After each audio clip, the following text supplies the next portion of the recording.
पाराशर जी महाराज कहते हैं यदि हमारे पोते को लाया जाए उसके द्वारा श्रीमद् भागवत महापुराण की कथा हो तो शायद उनको कल्याण हो सकता है, मोक्ष मिल सकता है। आज देवर्षि नारद जी ने कहा ठीक है मैं लाऊंगा, लेकिन पाराशर जी ने बताया कि महाराज जिस दिन से हमारे पोते का जन्म हुआ है उस दिन से यम प्रभजंतम अनुपेतम पेद कृत्यम द्वैपायनो विरह कातर आजो पुत्रेति तन्मयतया सर्वो भिनेदुस तम सर्वभूत हृदय मुनिमान तोस्मि।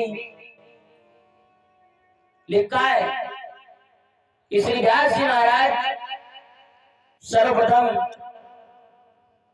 जब ये पाराशर जी का पोता जिनका नाम आगे चलकर के श्री सुखदेव जी महाराज पढ़ा, ये सुखदेव जी महाराज जब गर्भ में थे तो महाराज पहले का कुछ लोग कहते हैं कि अब तो आगे वैज्ञानिक है। अरे पहले की विज्ञान देखिए, पहले की विज्ञान जिसमें गर्भ से बातें कर लेते थे जो भी विद्वान होते थे। आज महाराज व्यास जी कह रहे हैं सुखदेव जी से कि पुत्र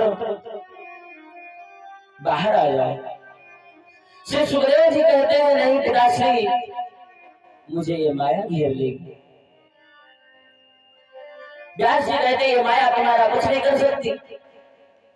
अरे कहा नहीं हमें माया घेर लेगी, मैं बाहर नहीं आऊंगा। धीरे धीरे जब 12 वर्ष हो गए तब से व्यास जी फिर कहते हैं कि पुत्र बाहर आ जाओ अन्यथा तुम्हारी मां मर जाएगी। तब श्री सुखदेव जी बाहर आए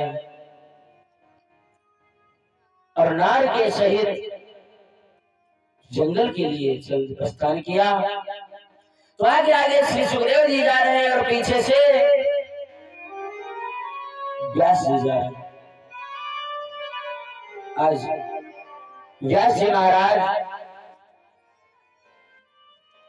को जब जाते हुए देखा तो महिलाएं स्नान कर रही थी।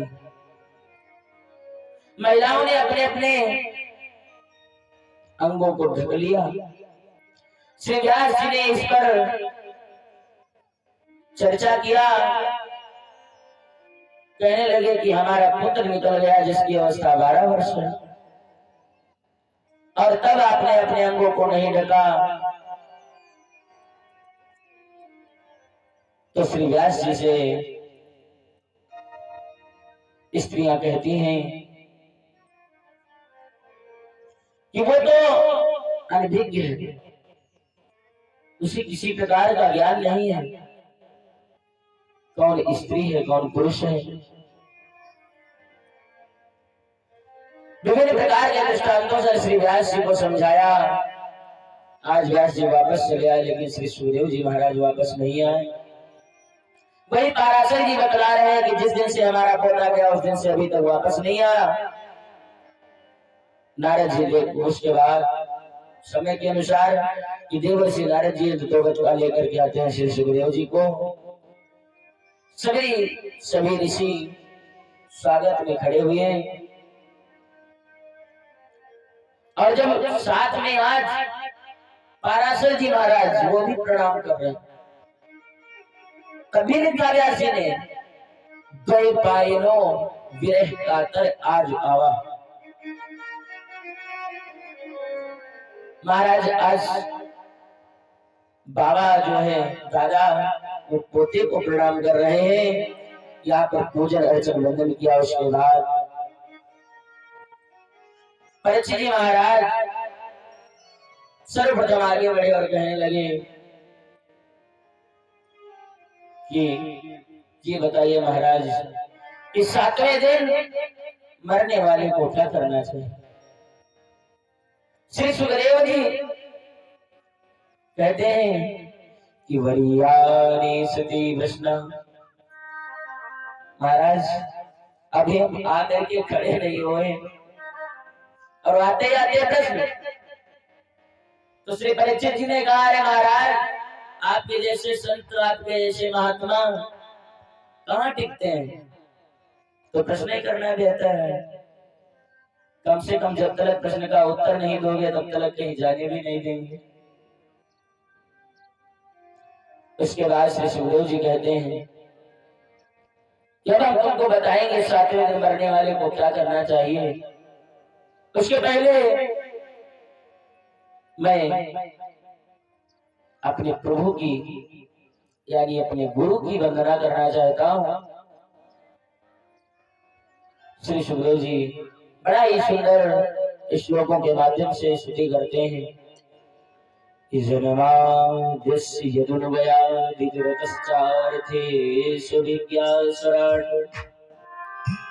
तेरे ब्रह्म हृदय कवये भयंति यत् सूर्या तेजो वारिधराम यथा विनिमय यत्र सर्वो वशा धाम्ना स्वेन सदा निरस्तकुहकं सत्यं परमो धीमहि। आज याद किया, प्रभु को याद किया,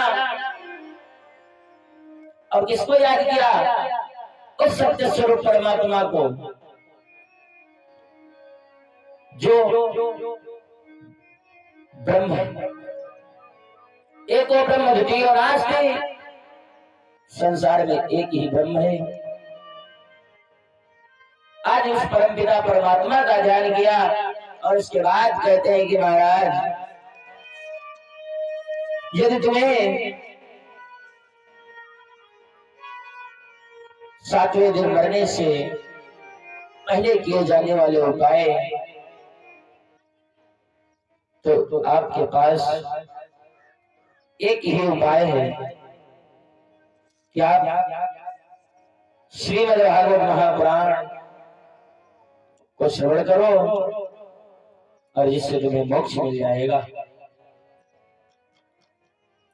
श्री परीक्षित जी ने कहा, महाराज हम आप ही के मुख से कथा श्रवण करना चाहते हैं, क्योंकि सुबह से शाम हो गई है, कोई तो मिला नहीं है, और जो मिले हैं वो ही ना जाए, कम से कम कुछ तो कल्याण हो।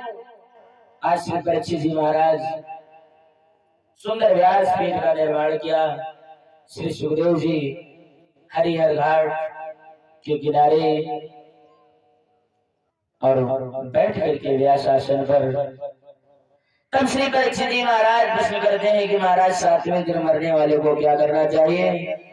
तो कहा कथा श्रवण करना चाहिए। बोले इसके नियम? तो कहा सुनो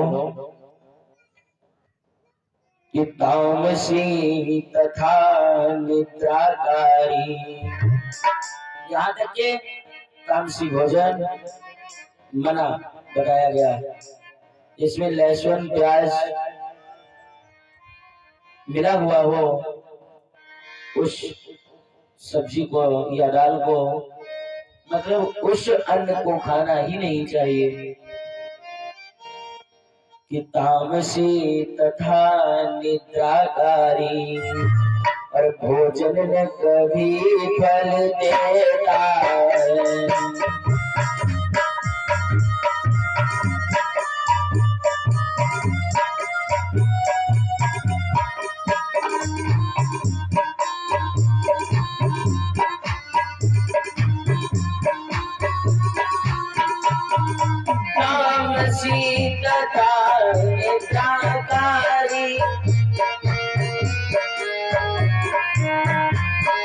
भोजन में कभी फल देता है।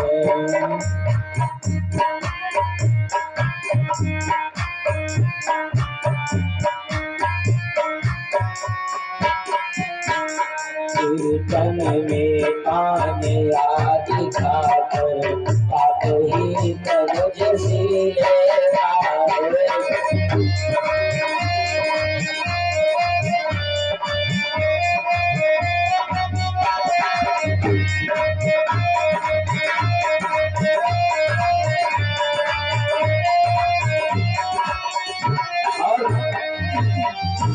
एकासन होकर खुशी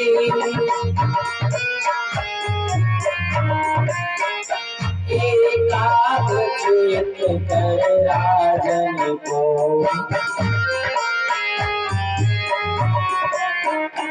एकासन होकर ऋषि एकाग चेत को कर राजन भिखारी पद कर हर के पद मन के धर राजन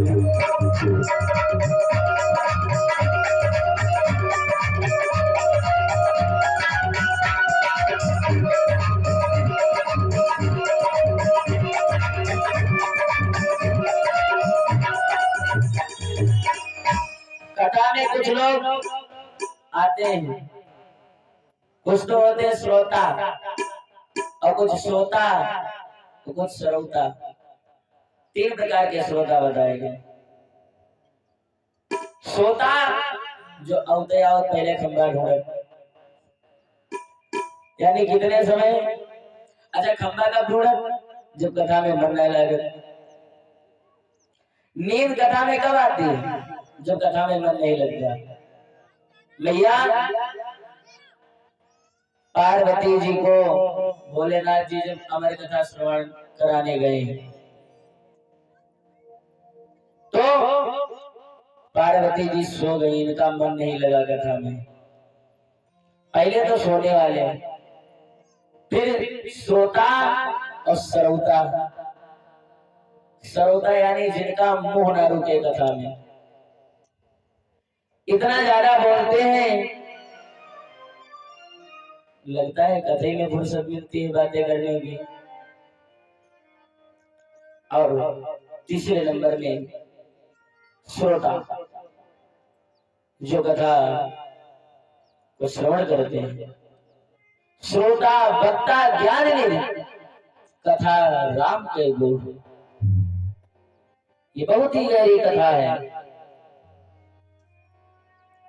और कुछ लोग आते हैं देखने कि पंडित जी कैसे हैं। कुछ लोग चप्पल बदलने आते हैं, कहते हैं पुरानी वाली पहन के चलो और नई वाली पहन लेना, सीधे काम खत्म, खरीदने नहीं। उसके बाद कुछ लोग आते हैं कि पंडित जी कैसे हैं, कैसी कथा कहते हैं, चलो देखावे चलो। फिर कहते हैं कि कार्ड आया था मंदिर से, कथा में जाएंगे नहीं तो कहेंगे। मतलब खींचातानी, मन एक जगह नहीं। अरे मन को एकाग्र करो और परमात्मा के चरणों में ध्यान को लगाओ, तब भले ही मुक्ति मिल जाए। कहा महाराज अब हमें उस कथा को श्रवण कराइए जिसके श्रवण करने के हम लालायित हैं। तब श्री सुखदेव जी महाराज कहते हैं राजन अब तुम कल्प कल्प की गाथाओं का श्रवण पान करो तथा रसास्वादन करो। श्री सूत जी महाराज नैमिषारण्य में 88,000 ऋषियों को कथा श्रवण करा रहे हैं। अब देखिए यहाँ तक वक्ता कितने हो चुके हैं। सर्वप्रथम वक्ता हुए श्री महाराज गोकर्ण जी। श्रोता धुंधकारी उत्तम नगर निवासी। दूसरे वक्ता हुए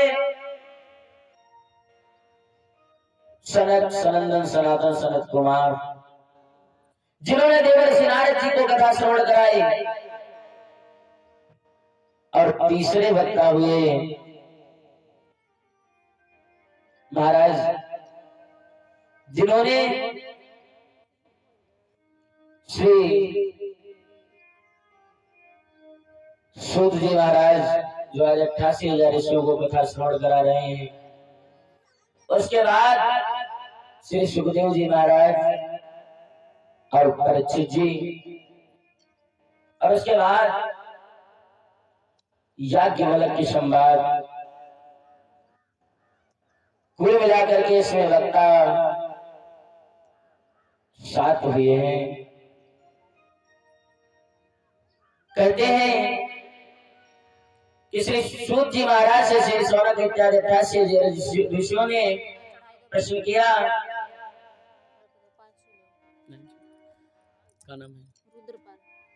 ये रुद्रपाल भैया के कर कमलों के द्वारा 10 मुद्राएं भगवान के चरणों में अर्पित होती। भगवान सदा उसकी संपन्न रखे, धन से भंडार में रखे।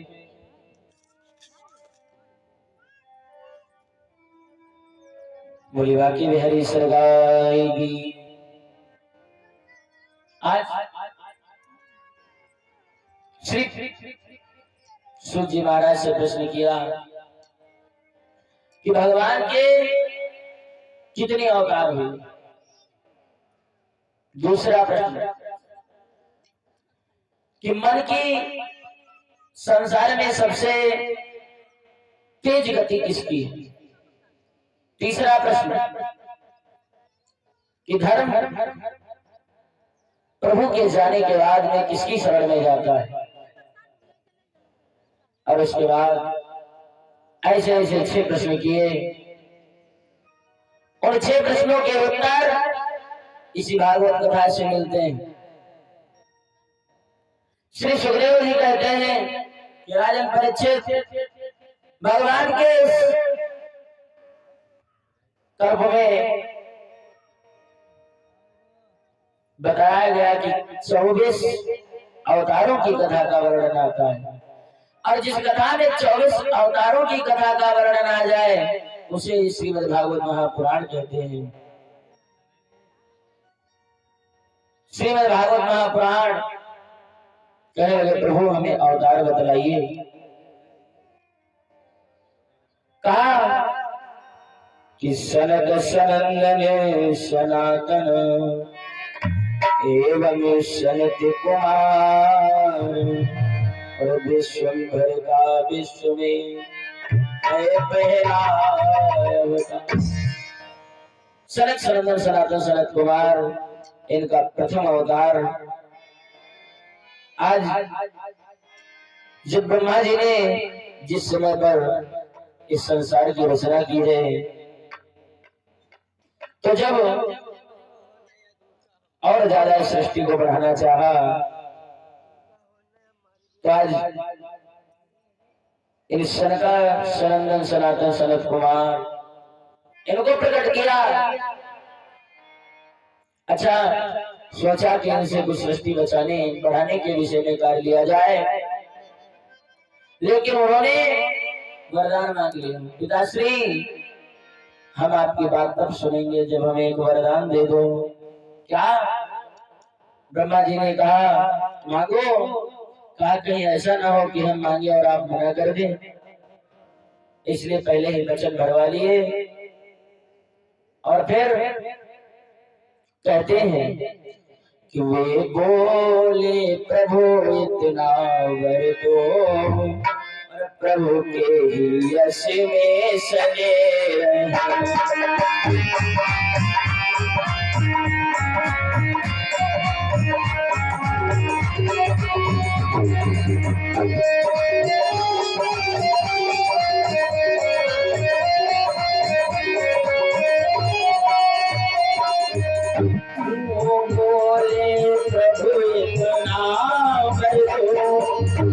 प्रभु के यश में सने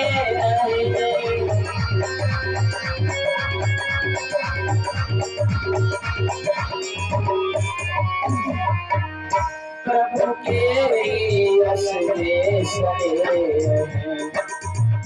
माया ममता से बचे रहे। 5 बरस के बने।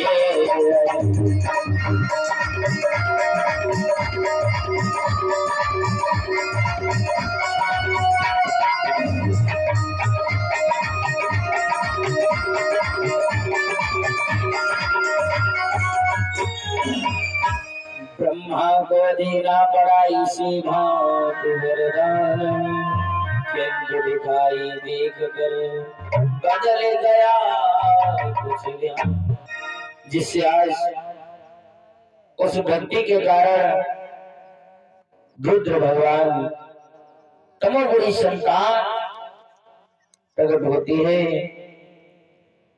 ब्रह्मा जी बोले कि अगर ये रुद्र संतति प्रकट आएगी तो सारा धर्म कर्म इस पृथ्वी से विदा हो जाएगा। इसलिए उनसे कहा कि आप तपस्या करिए।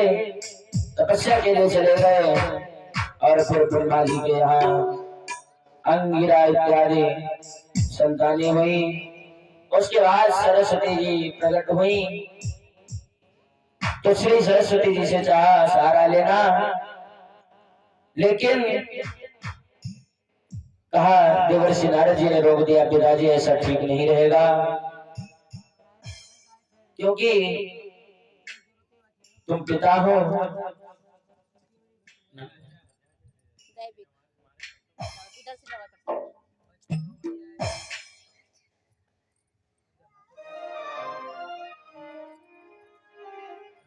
ये दैहिक भैया की कर कमलों के द्वारा 10 मुद्राएं पृथ्वी भगवान से संपन्न रखे। चंद्रबलम ताराबलम आयु विद्या ईश्वरबलम। बोली वाक्य बिहारी सरगारी की। तो आज देवर्षि नारद जी ने रोक दिया कि पिताश्री ये उचित नहीं है। ब्रह्मा जी ने कहा क्यों? देवर्षि जी ने कहा सुनो कि तुम पिता रूप ये कन्या है, और यदि यही नियम बने जाएगा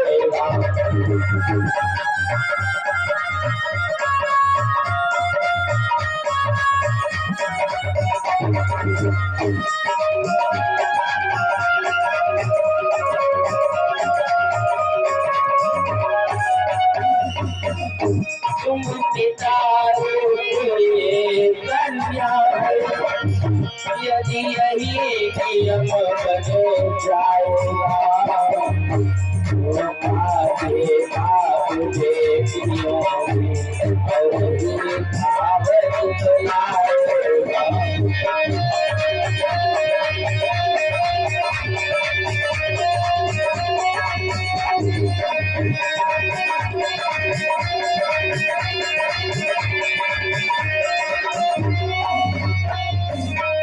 इसलिए आप ऐसा कीजिए, दोबारा फिर भुजाओं के द्वारा कोई दूसरा जोड़ प्रगटाओ। तब महाराज आज ब्रह्मा जी ने दाएं से स्वयंभू मनु और बाएं से शत्रुपा को प्रकट किया। आज उन दोनों की ही माया के कारण, जैसा कि गोस्वामी जी लिख रहे हैं, गोस्वामी जी लिखते हैं कि स्वयं भूव मनो अरे सतरूपा, जिनके भई नर सृष्टि बनोपा।